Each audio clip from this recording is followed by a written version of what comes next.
নমস্কাৰ বন্ধুসকল, আশা কৰোঁ সকলো ভালে আছে। মই গৈ আছোঁ বৰ্তমান মেঘালয়ৰে চেৰাপুঞ্জীত থকা এখন ৰিজৰ্টলৈ। আহক অকোৱা পকোৱা ৰাস্তাৰে একেলগে ৰাতিৰ সৌন্দৰ্য চাই ৰিজৰ্টখনলৈ যাওঁ।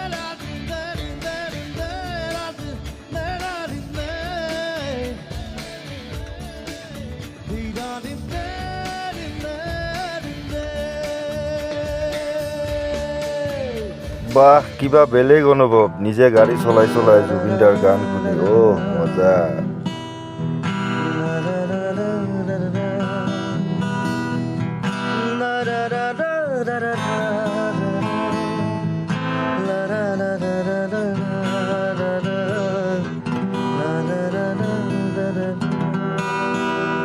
ভাইজান চাইড দিয়ক হে, কি দাদাগিৰি কৰিব ধৰিলে আপুনি? ধেত তেৰি,